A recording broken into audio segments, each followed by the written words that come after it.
menyembah Tuhan dengan segenap hatimu. Haleluya.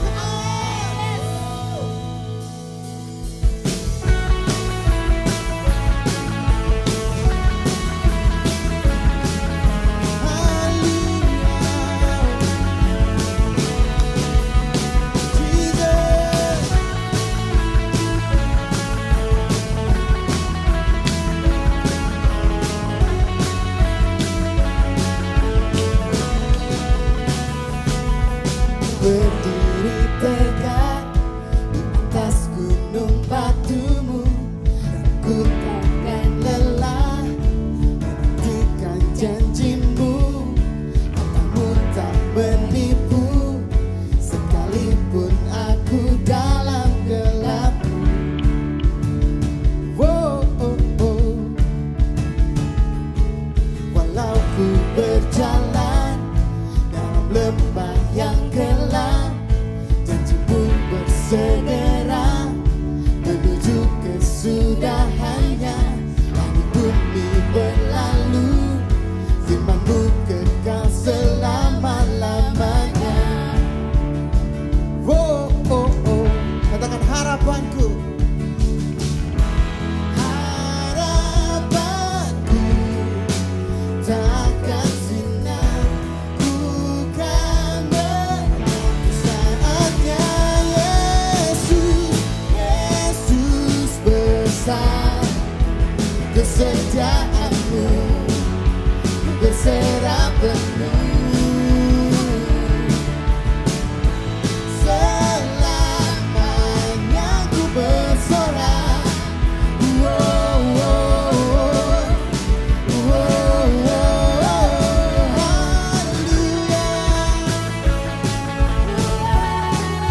Janjimu Tuhan, ya dan amin. Walau ku berjalan dalam lembah yang gelap, janjimu bersegera menuju kesudahannya. Langit bumi berlalu, firman-Mu kekal selama-lamanya. Oh, oh, oh. Harapanku, harapanku tak akan sirna, ku kan menanti saatnya. Yesus besar kesetiaan-Mu, berserah penuh. Selamanya ku bersorak. Oh, oh, oh. Oh, oh, Yesus, Yesus besar kesetiaan-Mu, berserah penuh. Selamanya ku bersorak. Oh, oh, oh, oh. Haleluya Tuhan. Kami percaya setiap janji-Mu bahwa iya dan amin pasti terjadi. Kami menaruh harapan kami di dalam Engkau Tuhan. Haleluya.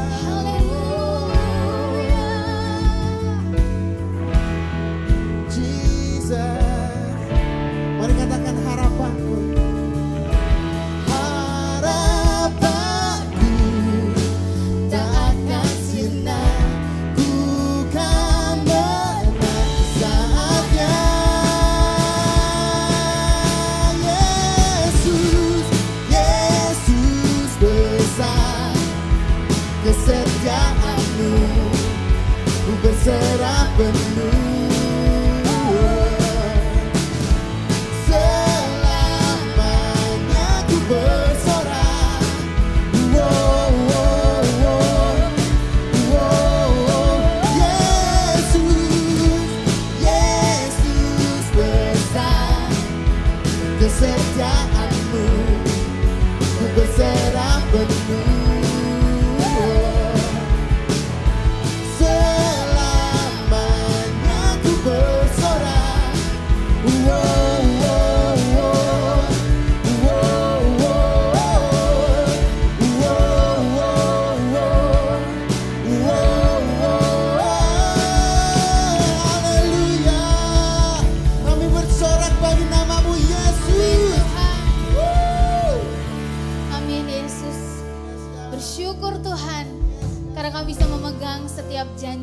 Bapa.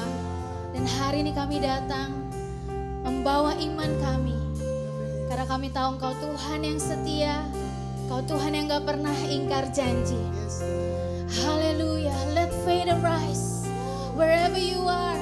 Let faith arise. Let faith arise. Mari bangkitkan imanmu. Hari ini dimanapun kau berada. Let faith arise. Oh, let faith arise, God. Haleluya, haleluya. Thank you, Jesus. Haleluya. Oh, yes, God.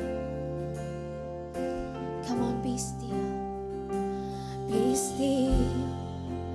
There is a healer. His love is deeper than the sea.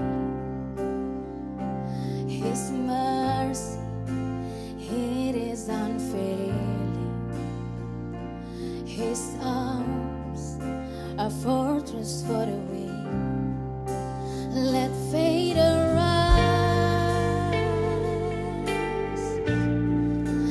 Let faith arise.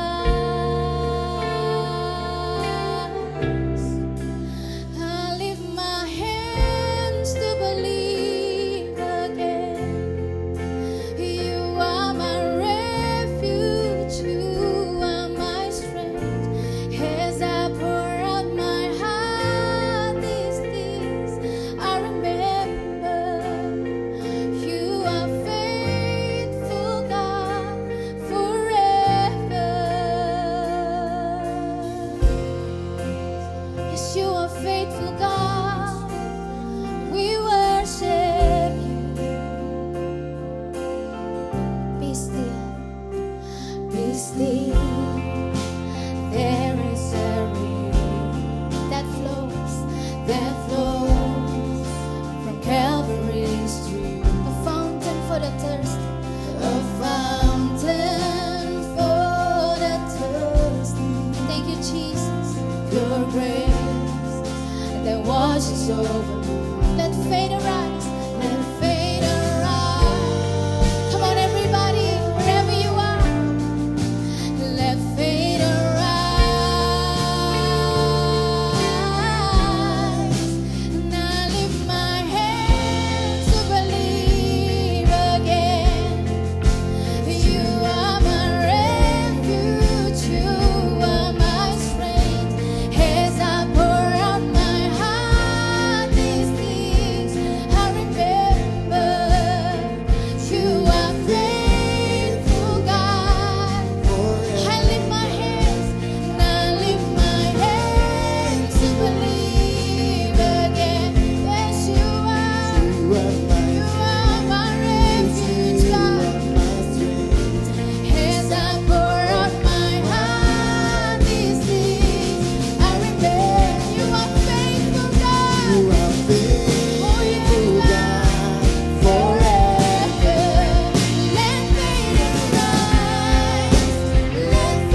Ini yang kami mau ingat Tuhan, bahwa apapun keadaan kami, Engkau tetap Tuhan yang setia dan Engkau yang gak pernah meninggalkan kami.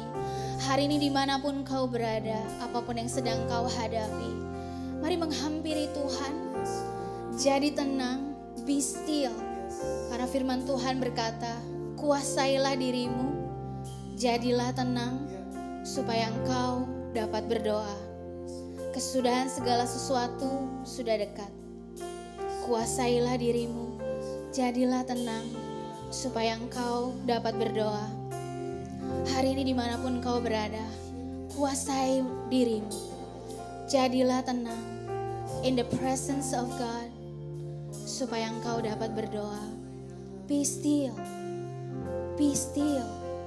Ada Yesus. Be still, be still.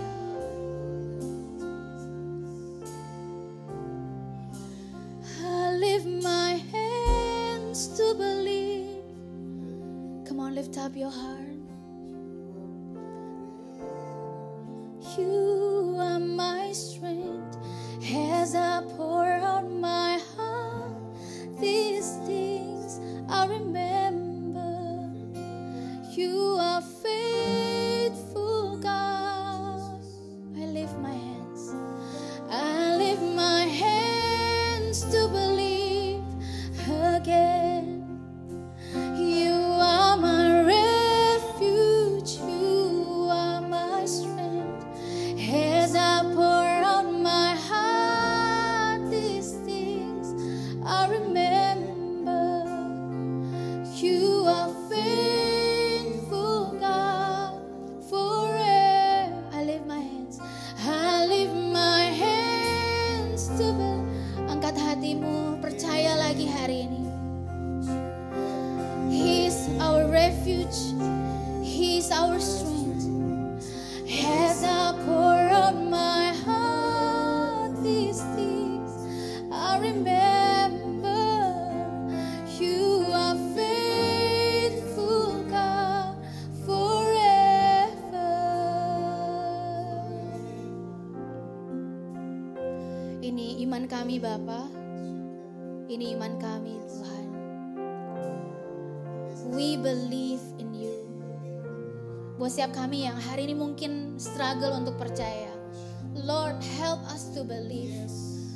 Bantu kami untuk percaya bahwa Engkau Tuhan yang setia, Engkau gak pernah meninggalkan kami. Thank you, Lord, buat hari ini, buat hadirat Tuhan yang selalu ada buat setiap kami setiap hari dalam hidup kami. Bawa kami terus untuk mengalami hadirat Tuhan, kuasa-Mu Tuhan dari sekarang sampai selamanya. We believe in you, Tuhan. We believe in you, Jesus. You are a faithful God. Thank you, Lord. Di dalam nama Yesus kami berdoa, kami mengucap syukur. Mari semua yang percaya sama-sama katakan amin. Amin, amin. He's a faithful God. Amin.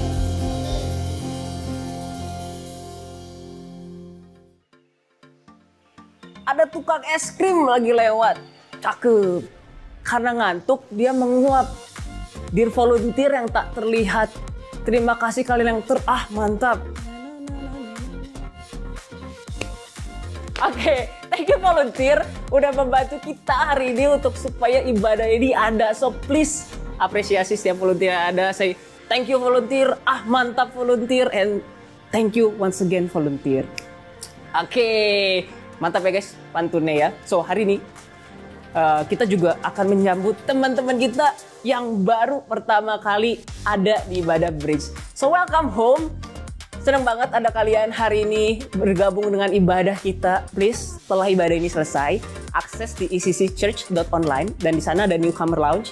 Teman-teman boleh isi. Kalau mau join home cell, please banget isi di situ, ada bisa join home cell dan kita akan segera ketemu di home cell ya. So, see you newcomers. We love you and we cannot wait to see you.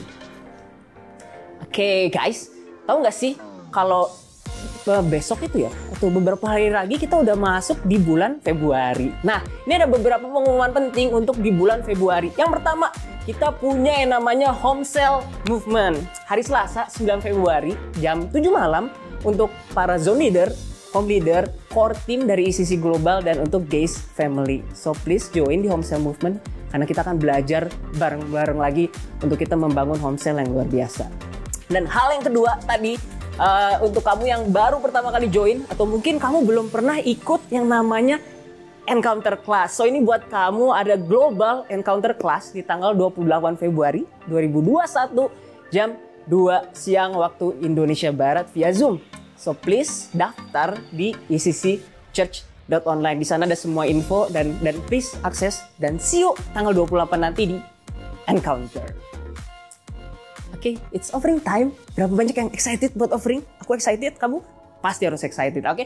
So Bridge, minggu-minggu ke depan kita akan belajar soal ada lebih banyak hal besar di balik hal-hal yang kita lihat atau kita ketahui hari ini. Nah, sama seperti rambut aku nih. Kalau kalian notice nggak ya, hari ini aku cukur. Nggak sih, udah beberapa lama. Tapi, kalau kalian perhatiin gaya rambut aku ini baru, oke? Mungkin kalian nggak tahu, aku kasih tahu aja.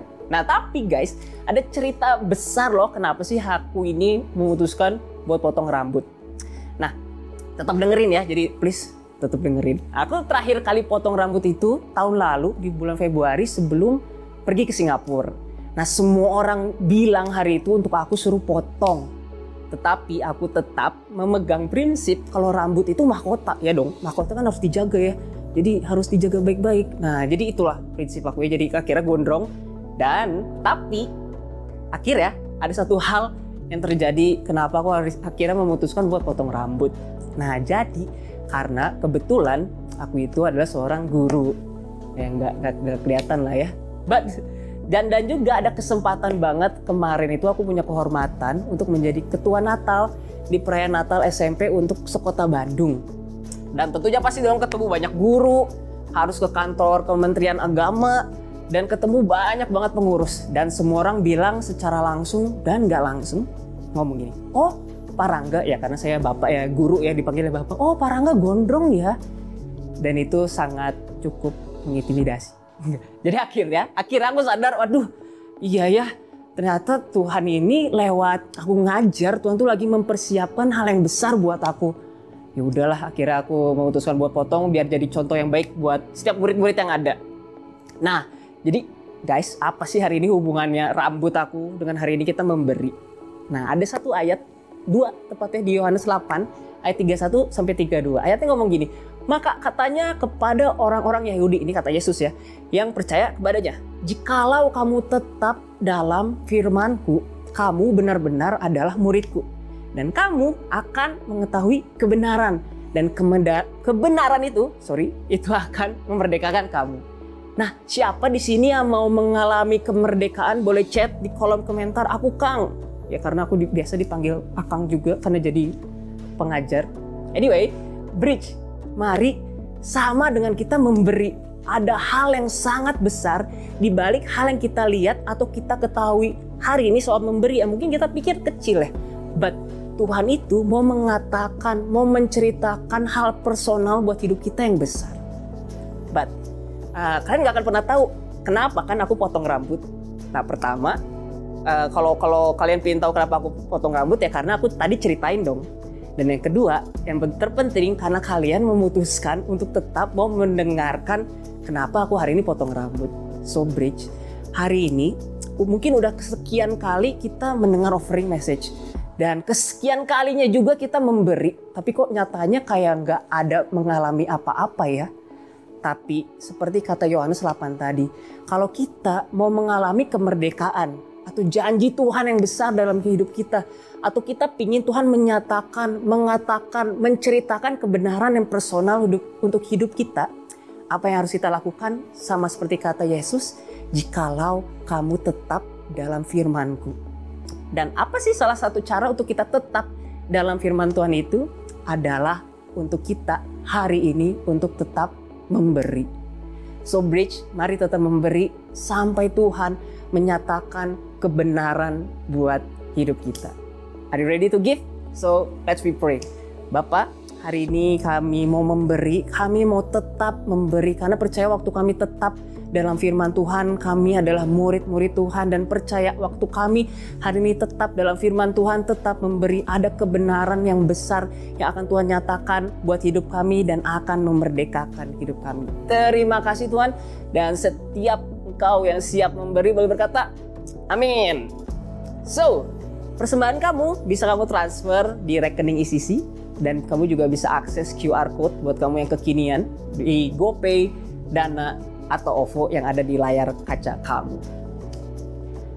Oke, so berapa banyak yang siap untuk kita menyambut materi yang baru? Minggu-minggu ke depan kita akan bahas sesuatu yang baru yang pastinya luar biasa. So, hari ini mari welcome our big brother, orang yang luar biasa. Mari kita sambut Ko William Uy.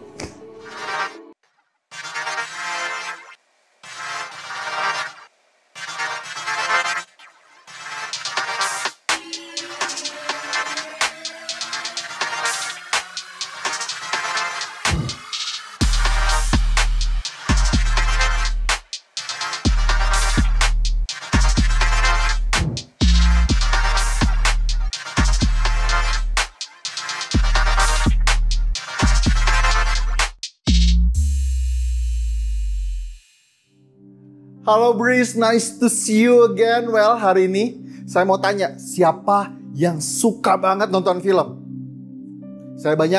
Saya pikir pasti banyak yang suka ya. So, let's talk about movie today. Siapa yang suka film Marvel? Atau kalian suka film Disney? Kalian misalnya nonton Mulan kemarin? Atau film lokal? Cek Toko Sebelah, Dilan Milea.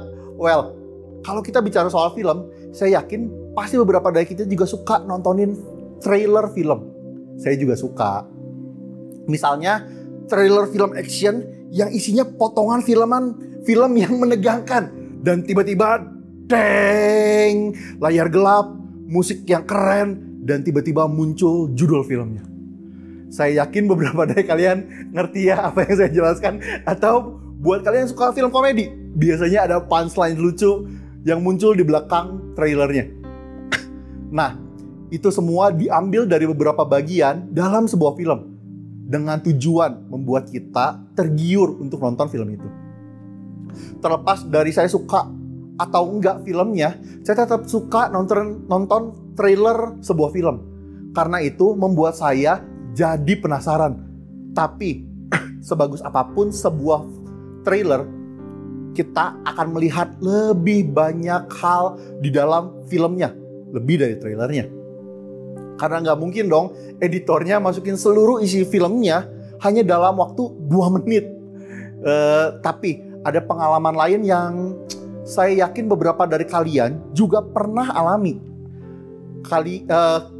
Kita nonton sebuah trailer yang membuat filmnya terlihat akan jadi film yang bagus banget, lucu banget, atau mungkin serem banget.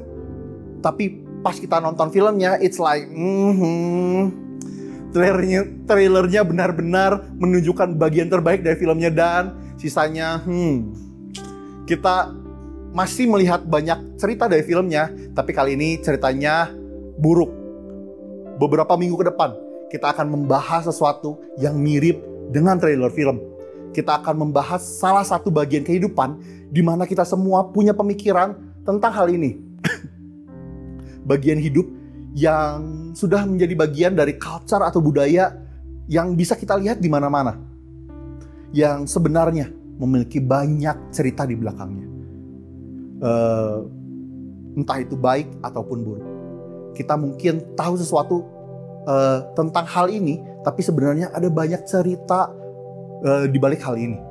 Kita akan berbicara soal seks.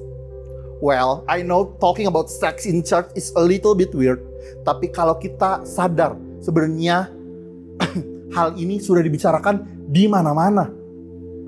Contohnya, banyak penyanyi menyanyikan hal ini dan banyak rapper rap about it. Netflix tidak menghindari topik ini. Ini muncul di banyak film, bahkan di sekolah ada sex education. Bahkan mungkin kamu bercanda dengan teman kamu soal hal ini. Bener gak? Beberapa orang mungkin sekarang udah mulai berpikir, saya udah tahu apa yang mau kok omongin. Walaupun kamu belum lama ada di gereja. Karena kamu mungkin punya banyak teman yang datang dari gereja. Atau karena kamu mendengar dari akun TikTok Kristen yang membuat kamu berpikir bahwa Tuhan sangat kepo dengan kehidupan seksual seseorang. Bahkan mungkin beberapa dari kalian berpikir bahwa Tuhan membenci seks. Atau Tuhan marah dengan hal-hal yang berbau seks. Atau Tuhan hanya peduli tentang keperjakaan atau keperawanan. Kalau ini benar, itu akan memunculkan banyak pertanyaan di pikiran kita. Nah, misalnya saya akan undang dulu deh 2 orang yang akan bantu saya hari ini. Oke, ada Karangga dan Cinia. Welcome guys. Welcome. Say hi ke mereka.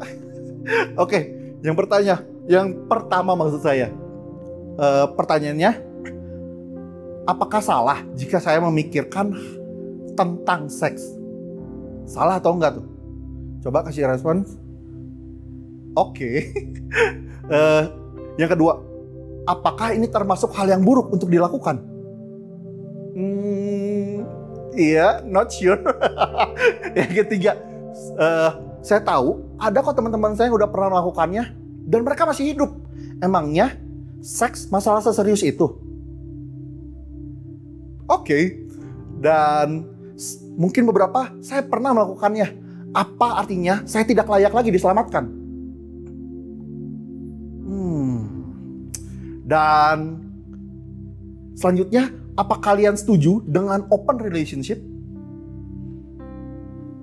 Bingung. Dan selanjutnya, atau mungkin belum ada cowok atau cewek yang naksir, jadi boleh gak kok saya skip aja? Oke, boleh kasih tepuk tangan buat Nia dan Rangga. Amazing. Saya tahu ini topik yang besar dan bisa membuat kita merasa Tuhan cuman peduli satu hal atau satu tindakan atau satu kesalahan. Tapi saat kita memulai topik ini, saya mau kita semua mengerti bahwa itu tidak benar. When it comes to God's plan for sex, there is more to the story.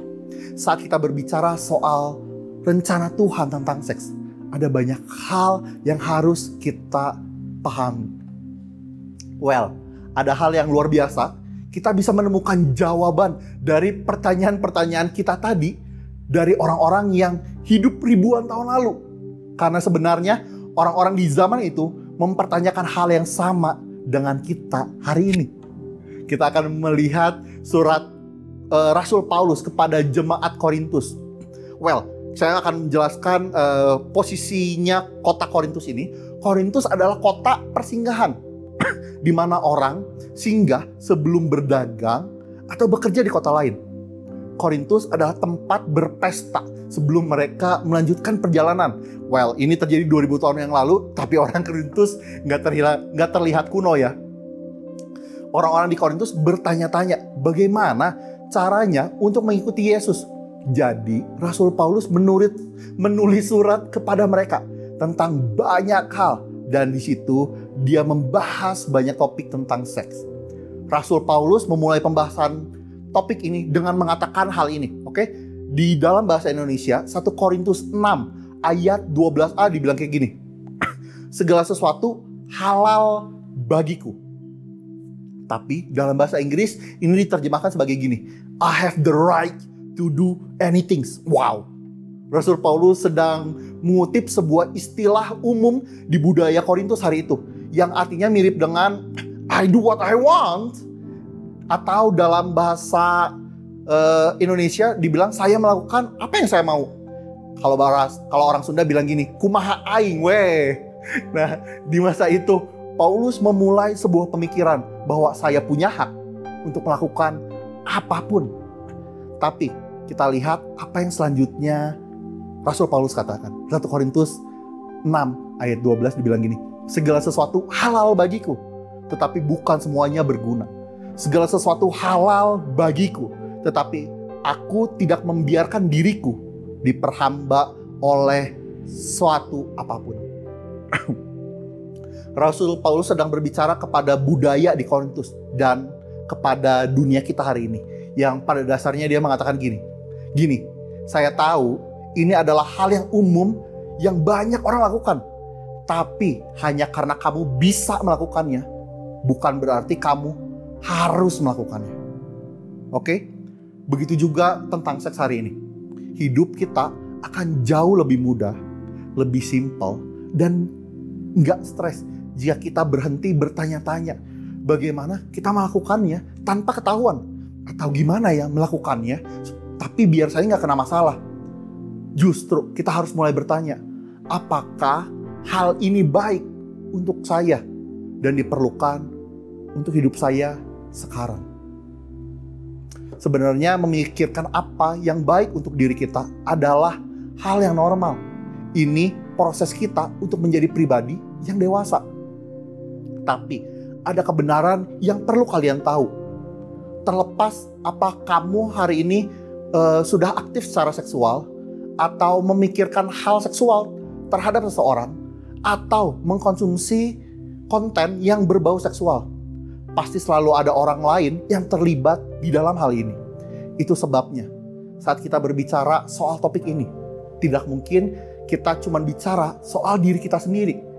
Kita tidak bisa hanya bertanya apakah ini baik untuk saya, tapi kita harus memulai mempertimbangkan apa yang kita lakukan ini membahayakan orang lain. Kita harus berpikir lebih jauh. Bukan hanya is it good for me, tapi is it good for we? Apakah ini baik untuk saya dan orang sekitar saya? Pemikiran ini harus ada bagi kita yang memilih untuk mengikuti Yesus. Karena Yesus pernah ditanya tentang hal apa yang terpenting. Dan salah satu jawaban Yesus kita bisa lihat di Matius 22 ayat 39b. Dibilang gini, kasihilah sesamamu manusia. Sesuatu yang akan memuaskan nafsumu sesaat, tapi membawa dampak buruk bagi masa depan kamu dan orang di sekeliling kamu, itu bukan pilihannya. Kalian terlalu berharga untuk masa depan kalian itu terlalu berharga untuk ditukar dengan kepuasan sesaat. Jika sesuatu terlihat baik hanya untuk kamu, tapi kamu tidak dapat mempertanggungjawabkan itu, atau mungkin hal itu bisa melukai orang di sekitar kamu, itu sudah kelewatan. Tuhan Yesus sudah sangat jelas tentang apa yang Dia sukai. Cara kamu memperlakukan orang dan cara kamu diperlakukan adalah hal yang penting bagi Tuhan. Tuhan gak benci seks dan gak mencoba menjauhkan kamu dari itu. Dan gak hanya itu saja, Tuhan mau kamu jadi pribadi yang mengasihi Tuhan dan mengasihi orang lain untuk Dia. Justru saat kita melakukan hal tadi, kehidupan berpasangan kita nantinya akan jauh lebih baik. Kenapa? Karena semua orang mau memiliki hubungan yang baik. Kita semua mau ada di dalam hubungan di mana kita saling mencoba untuk memberikan yang terbaik. Benar gak? Kita senang berada dalam sebuah hubungan di mana kita saling mengasihi dan menghormati. Bahkan buat teman-teman yang hari ini ada di masa-masa berpasangan atau bertunangan, kita pasti mau punya pasangan yang menjagai masa depannya kita. Ini mengapa kita perlu mengikuti hikmat yang Rasul Paulus bagikan. Hikmat ini akan membuat kita menghidupi cara hidup Tuhan Yesus yang Tuhan Yesus ingin kita hidupi. Tapi ingin hidup dalam kebenaran dan menghidupi kebenaran. Ini adalah dua hal yang sangat berbeda. Menghidupi kebenaran ini mungkin terasa sulit karena banyak melibatkan perasaan dan hasrat yang terlibat dalam hal ini. Dan mungkin beberapa dari kita pernah mengambil keputusan berdasarkan perasaan dan hasrat ini. Atau mungkin kamu sebenarnya pernah dipaksa oleh orang lain. Mungkin mereka juga hanya bergerak atas dorongan tersebut dan kamu adalah korbannya. Saya mau bilang, I'm so sorry to hear that. Saya mau bilang itu bukan salah kamu. Tapi apapun pengalaman teman-teman hari ini, kamu perlu tahu bahwa tidak ada tindakanmu di masa lalu yang akan menentukan masa depanmu dan keputusanmu selanjutnya. Why? Ini penting. Karena sebagai pengikut Yesus, kita bisa dan harus hidup dengan integritas seksual. Mungkin istilah integritas seksual memang gak umum, tapi secara simpel, ini berarti seseorang yang dapat dipercaya, jujur, dan pribadi yang dapat menjagai orang di sekitarnya. Mereka orang-orang yang berkata dan sejalan dengan perbuatannya. Sama seperti kamu bisa menjadi orang yang berintegritas di sekolah atau di pertemanan, kamu bisa dan harus berintegritas dalam kehidupan seksualmu. Terlepas dari pengalaman masa lalumu, integritas seksual bukan sekedar menjaga seks sampai pernikahan atau perasaan bersalah karena kamu pernah melakukannya. Tapi ini soal menghormati Tuhan dan orang sekitar kita dengan pikiran dan tindakan kita, serta menghargai calon pasangan kamu hari ini. So, bagaimana kita menjadi seseorang yang berintegritas secara seksual? Integritas adalah tentang menjadi versi yang terbaik dari dirimu. Dan kamu dapat memilih untuk hidup berintegritas hari ini. Tidak ada hal dari masa lalumu yang dapat menghalangi itu. Kita mungkin mulai berpikir bahwa integritas seksual terdengar ideal, tapi kok boleh gak kasih tahu apa batasannya? Apa aja hal yang boleh atau tidak boleh kita lakukan? Well, untuk hal itu ada banyak orang yang bisa menjawabnya buat kamu. Tapi mulai hari ini, ketika kamu nanti pergi ke home cell, Koko mau tantang untuk kamu berpikir serius soal hal ini. Oke? Tanyakan kepada zone leader dan zone pastor yang ada. Kalian perlu cari kebenarannya dan ambil keputusan yang benar untuk hidup kamu. Ini bukan sekedar tentang apa yang kamu mau atau tidak mau lakukan.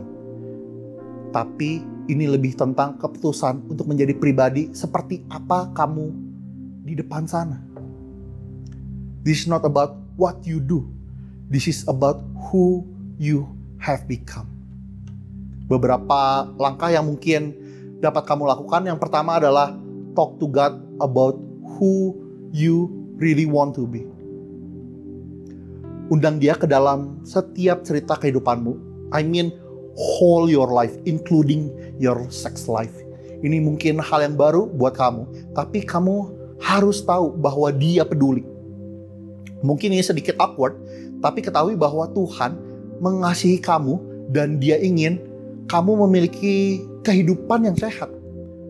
Percayalah, dia akan memimpin kamu untuk berlaku dengan benar dan membawa hal yang baik untuk hidup kamu. Kalau kamu hari ini baru di The Bridge atau baru pertama kali datang ke gereja, tetap coba hal ini. I mean, you have nothing to lose, right? Dia akan memimpin kamu ke arah hidup yang lebih baik. Bukankah semua orang mau itu dan semua orang cari itu? Oke? You must try. Yang kedua, talk to someone about how you plan to become a better person. Ngobrol dengan seseorang tentang rencana kamu untuk jadi orang yang lebih baik, untuk berubah. Cari seseorang yang lebih dewasa, misalkan home leader atau bapak rohani kamu. I know, ini terdengar sedikit aneh, tapi percayalah, mereka bisa membantumu soal ini. Mereka akan sangat senang dan bangga karena kamu memilih untuk terbuka. Dan jika ada hal yang mungkin kamu belum akui kepada mereka hari ini, they will not freak out if you tell them. Karena selama masih ada yang tersembunyi, maka itu belum disebut integritas. Integritas dimulai saat kita tidak perlu menyembunyikan apapun. Mari terbuka dengan apa yang kita rasa, gumulkan, dan rencanakan. Kita dan mari menjadi pribadi yang lebih baik. Oke, saya tahu ini sesuatu yang complicated dan pasti kita gak mau bicarain hal ini ke sembarang orang. Itu sebabnya kita punya home cell di mana kita dikelilingi orang-orang yang dapat kita share soal apapun. Dan ada pemimpin-pemimpin yang dapat dipercaya. Dan home leader kamu adalah salah satu orang yang sangat terpercaya. Jika kamu merasa nggak nyaman untuk berbicara di home cell, kamu boleh mulai menghubungi home leader, zone leader, atau pastor kalian untuk berbicara secara personal. Ini adalah kesempatan untuk kamu memiliki hidup yang lebih baik. Jika kamu memutuskan untuk memiliki hidup yang berintegritas, kamu akan melihat bahwa Tuhan punya rencana untuk seks.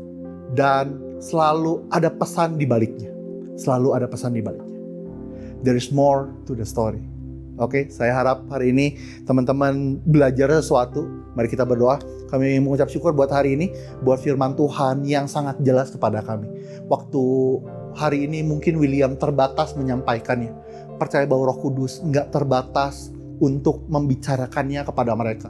Biar mereka jadi orang-orang yang berintegritas dengan baik. Mereka jadi orang-orang yang dapat dipercaya. Berdoa biar mulai hari ini ada banyak orang bisa mulai terbuka sama kepemimpinan, sama pemimpinnya. Biar ada banyak orang bisa mengaku, bisa saling mendoakan. Berdoa juga biar saat itu terjadi. Berdoa biar ada pemulihan atas hidup mereka. Buat teman-teman yang mungkin terjebak sama habit-habit yang gak sehat, hari ini berdoa biar ada pertobatan atas mereka. Ada perubahan hidup atas mereka. Percaya Tuhan akan bergerak. So teman-teman, boleh hari ini kita doa berkat. Kami mengucap syukur Tuhan yang kami sembah adalah Tuhan yang baik. Dan kami tahu Engkau datang bukan untuk menghakimi kami, tapi Tuhan datang juga untuk mengasihi kami. So kami percaya bahwa Tuhan mengasihi kami, Tuhan menerima kami, dan Tuhan berjuang bersama kami. So ini Tuhan, kami percaya kami akan berubah jadi orang yang berintegritas baik. Thank you Lord, thank you Lord. Memberkati setiap anak yang hari ini beribadah. Percaya Tuhan akan melakukan hal yang besar lewat mereka dan dalam hidup mereka. In Jesus' name we pray. And everybody say amen. Amen. Thank you The Bridge for today. I hope you blessed. Terima kasih telah mengikuti ibadah online ECC Church. Semoga saudara diberkati. Kami percaya bahwa gereja adalah keluarga. Karena itu, bagi saudara yang baru pertama kali bergabung di ibadah online ECC, kami mengundang saudara untuk masuk ke Newcomers Lounge yang ada di website eccchurch.online. Kemudian mengisi form yang tersedia. Kami berharap dapat mengenal saudara lebih baik lagi. Dan semoga saudara juga bisa bergabung dengan home cell yang sesuai dengan lokasi, usia, dan kebutuhan saudara. Di sana, saudara juga dapat memperoleh informasi mengenai komunitas-komunitas lain yang ada di ECC, seperti komunitas sepeda bersama Pastor Nala, jalan sehat bersama Pastor Victor, futsal, badminton, basket, dan masih banyak lagi. Sekali lagi kami ucapkan selamat datang di keluarga besar ECC. Always remember to stay healthy, keep connecting, and see you next week.